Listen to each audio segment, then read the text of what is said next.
All right, so get this. Today we are diving deep into a story you might think you know. Jesus and the woman at the well.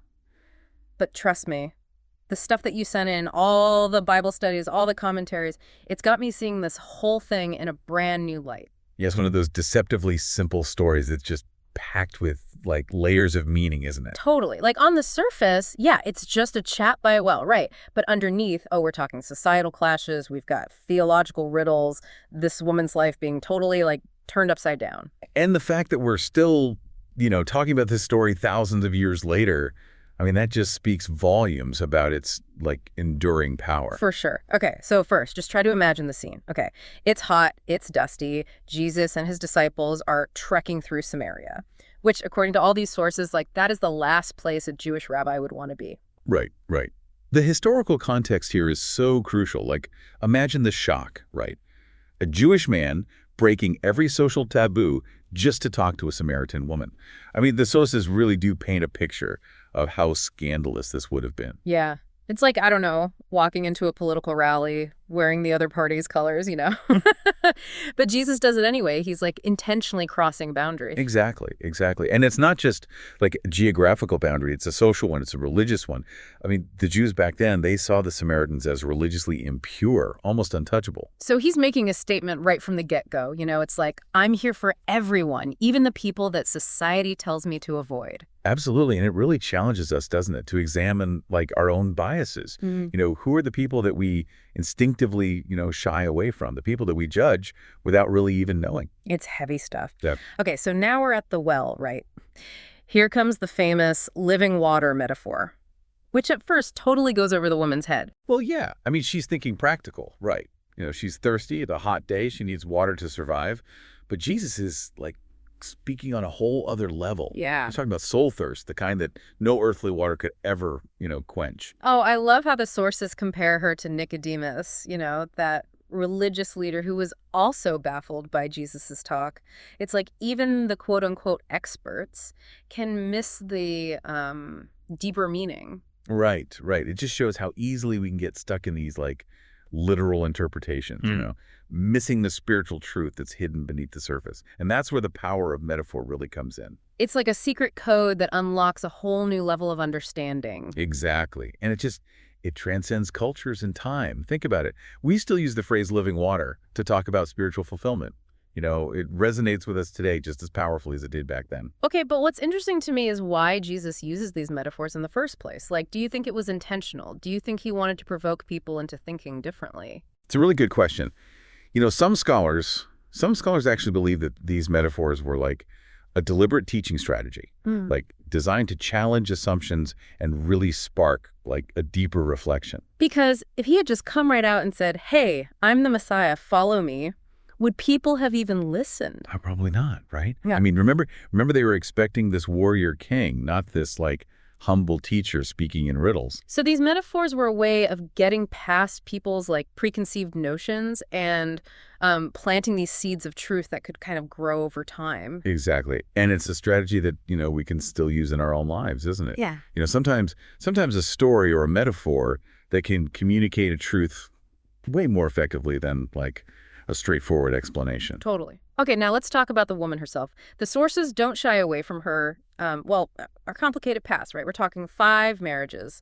And she's currently in a relationship that isn't exactly kosher, Yeah, yeah. And that's where things get really interesting because we know from other parts of the Gospels that Jesus had very, like, strong views on morality. So why doesn't he condemn her? That's the key, right? It's like he sees beyond her past. He sees straight to her heart. He meets her with compassion, not judgment. And it's not about condoning her choices, is it? It's about recognizing her humanity, her worthiness of, like, love and respect, regardless of her mistake. Precisely, precisely. And that really challenges us, to think about how we approach those who have made different choices, who have these messy pasts. Do we offer judgment or do we offer compassion? Yeah. Are we quick to condemn or do we seek to understand? Tough questions, right? Yeah. And it leads us to this moment, the moment that makes this whole story so groundbreaking. According to all these sources, this is the moment where Jesus explicitly reveals himself as the Messiah. Wait, hold up. He reveals himself as the Messiah to a Samaritan woman with a scandalous past. I mean, it's audacious, isn't it? It just throws a wrench into all those, like, societal and religious expectations. I mean, could you even imagine the reactions, like, if this happened today? I mean, it would be headline news. Absolutely. But here's what's so fascinating. The sources suggest that her Samaritan heritage might have actually, like, prepared her for this revelation. How so? I mean, weren't Samaritans and Jews, like, sworn enemies? They were. But remember that the Samaritans still held on to some Jewish prophecies and some of the Jewish traditions.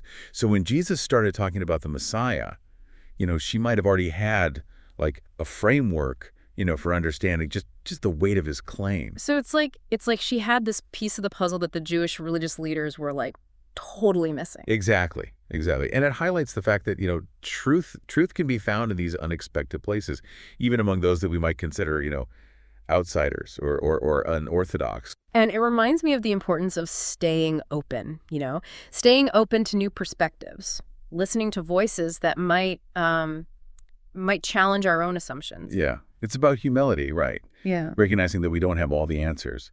And that sometimes the most profound truths, they come from, like, the people we least expect. Okay, so Jesus drops this bombshell revelation, and then the woman brings up another, like, hot button issue. Where's the right place to worship? Oh, yeah. I mean, that was a major point of contention between the Jews and the Samaritans, right? I mean, the Samaritans believed that Mount Gerizim was the holy site, while the Jews centered their worship in Jerusalem. Talk about a loaded question. It's like she's testing him, right? It's like, okay, Mr. Messiah, let's see what you have to say about this age-old debate. And his answer is brilliant. He basically says, look, it's not about the location. It's about the heart. True worship is about spirit and truth. Whoa. Talk about a paradigm shift. He's completely redefining what it means to, like, connect with God, right? It's not about rituals. It's not about specific locations. It's about this, like, internal state of being. Yeah. He's saying that true worship, it transcends those physical boundaries and the religious dogma. It's about this personal relationship with God that's rooted in, like, genuine love and devotion.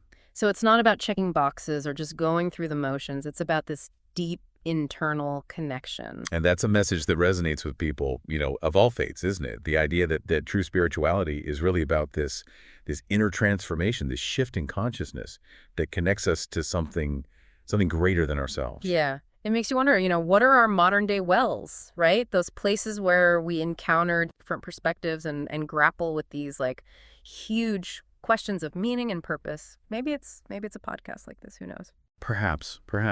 But the key takeaway here is that we need to be open to those unexpected encounters, right? Those moments that really challenge our assumptions and lead us to a deeper understanding of, ourselves and the world around us. All right, so we've got this, like, intense conversation happening, We've got layers of meaning being unpacked, and then the woman runs off. What's that about? Well, I mean, she just had this, like, life-altering encounter, right? I mean, she's gone from confused to curious to completely, like, convinced. And now she can't help but, like, share what she's discovered. It's like she's bursting with this newfound understanding, and she just can't wait to tell everyone.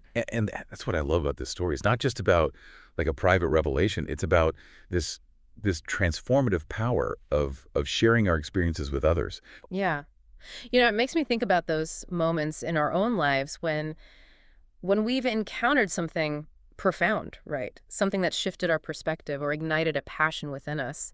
Don't we feel this urge to, like, tell someone, to share that spark with the world? Absolutely. And it really highlights the power of personal testimony, right? Yeah. It's not just about, preaching or teaching. It's about sharing our authentic experiences in a way that resonates with other people. Right. So the woman runs off to spread the word. But what's the impact? Like, do people even believe her? Oh, and that's where things get really, really interesting. According to the sources, her testimony, it actually leads a lot of Samaritans to believe in Jesus. Whoa, hold on. So this woman who was, like, ostracized by society, she becomes, like, the catalyst for a whole community's spiritual awakening. That's incredible. Think about it. She's the one who, like, kicks off the whole revival in her town. Yeah. Right? And in a way, you are listening to this story because of her boldness thousands of years later. What does that say about the power of one person's story? That's mind-blowing. It shows how our individual experiences, even those that seem insignificant, can have this, like, ripple effect. you know? Yeah. Far beyond what we could ever imagine. It's like, dropping a pebble into a pond and watching the waves, Right. spread outward. And it really challenges us, right, to think about the impact of our own stories. Yeah. Are we sharing them in a way that inspires other people? Are we allowing our experiences to be a source of, hope and encouragement for those around us? Okay, so we've covered a lot of ground in this first part, right? We've got the historical context, the power of metaphor, the woman's transformation, but there's still so much more to unpack. What else do the sources reveal about this encounter and what it means for us today? Well, that's what we'll be diving into next. We'll explore that deeper meaning of the living water. The woman's role as this spiritual pioneer, and what this story teaches us about bridging divides and embracing those who are different from us. Sounds good. So stay tuned as we continue our deep dive into this fascinating encounter at the well. Okay, so we left off with that Samaritan woman just racing back to her town, ready to tell everyone about this, mind-blowing encounter with Jesus. Talk about a dramatic exit. It's like she can't even contain herself. She goes from skepticism to full-on evangelism in the space of one conversation. It's a pretty remarkable transformation. It is, and it gets me thinking, how powerful a genuine encounter with truth can really be, It's like a light bulb going off in your head and suddenly you just have to share it with the world. Oh, absolutely. It's that aha moment that sparks a fire within us and just compels us to spread the message, to become ambassadors for what we believe in. And it's interesting, too, how the sources frame her as a pioneer, almost like a prototype for the evangelists who would come later, It's true. She's going out and proclaiming the good news, even before the disciples are fully on board with this whole Messiah thing. Mm-hmm. It really challenges those traditional notions of who gets to be a spiritual leader, It totally flips the script. I Yeah. mean, here's this woman ostracized by society, and she becomes the one who brings a whole community to faith. It's almost like Jesus is saying, look, anyone can be a messenger. It's not about your background. It's not about your status. It's not about your past. It's about your willingness to share the truth that you've experienced. Oh, that's such an empowering message. It reminds me that we all have a story to tell, a unique perspective to offer, and that our experiences can be a source of inspiration and transformation for others. But let's get back to this whole living water metaphor for a second, okay? I mean, we talked about how it symbolizes spiritual fulfillment, but the sources go even deeper than that, right? They connect it to this universal human longing. Exactly. It taps into that innate desire that we all have, right? For something more, something beyond this, material world. It's that feeling that something is missing, a thirst that just can't be quenched by ordinary means. And I think that's what makes this story resonate across cultures and time. We all experience that sense of longing, that yearning for something deeper, something that gives our lives meaning and purpose. It's like a spiritual homesickness, this yearning for connection to something greater than ourselves, something that makes us feel truly whole and alive. And the sources suggest that this living water, it's more than just a feeling, right? It's an actual source of power and transformation in our lives. Absolutely. Think about it. The woman at the well, she went from being isolated and burdened by her past to being filled with joy and a sense of purpose. That's a pretty radical shift. Yeah. It's like she was living in black and white, and suddenly someone handed her a box of crayons and said here, color your world. But what does that living water actually look like in practical terms, How do we access it in our own lives? That's the million-dollar question, isn't it? And it's something that, has been debated and explored by spiritual seekers for centuries. But I think this story offers some clues. Like what? Well, first, it highlights the importance of just being open, receptive, willing to step outside of our comfort zones. The woman at the well, she could have easily just dismissed Jesus, but she chose to engage with him, to actually listen to what he had to say. So it's about being curious, asking questions, and just being willing to challenge our own assumptions. Exactly. It's about stepping out of our echo chambers and engaging with different perspectives, even if they initially make us, uncomfortable. And it's also about recognizing that we don't have all the answers, that there's always more to learn, more to discover. Humility is key. It allows us to approach life with a sense of, wonder and openness, to be receptive to new truths and new experiences. And the sources also emphasize, the role of faith, Right. right? It's not just about like intellectual understanding. It's about trusting in something beyond ourselves. Absolutely. It's Yep. about taking that leap of faith, even when we don't fully understand, and allowing ourselves to be guided by, something greater than our own limited perspective. So it's a combination of openness, humility, and faith. And maybe a little bit of courage too, right? Because stepping into the unknown can be pretty scary. Oh, definitely. It takes courage to challenge the status quo, to question our beliefs, and to really embrace a new way of seeing ourselves and the world. But the rewards can be life-changing. I mean, just look at the woman at the well. She took a chance, and it transformed her entire life. Okay, but here's where I get a little stuck, okay? The sources talk about the living water as like a gift from God, but does that mean that we just like sit back and wait for it to fall into our laps? That's a really great question. And it gets to the heart of this whole, debate about free will versus, divine grace. But I think this story suggests that it's a bit of both. So it's not a passive thing, it's an active participation. Exactly. Yeah. We have to do our part, be open, seek, knock on the door, so to speak. But ultimately, it is God who provides that living water that truly, quenches our thirst. It's like a dance, Yeah. We step forward, God steps forward, we reach out, God reaches back. That's a beautiful analogy. And it highlights the importance of both personal effort and divine grace in our spiritual journeys, right? I mean, we can't force it, but we can create those conditions that make us receptive to it. So it's not about sitting back and waiting for a miracle. It's about, actively cultivating a life of openness, faith, and connection. And that brings us back to, the woman at the well.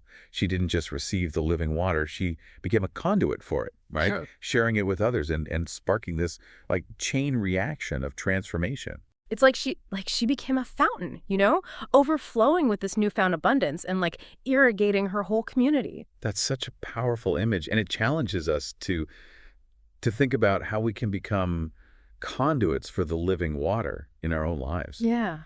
How can we share our experiences, our insights, our own encounters with truth, in a way that inspires and uplifts others? And how can we create these ripples of positive change that extend far beyond our immediate, circles? Those are huge questions, and I don't think there are easy answers, but maybe that's the point, right? Maybe the journey itself, the seeking, the questioning, the sharing, maybe that's where we actually find the real living water.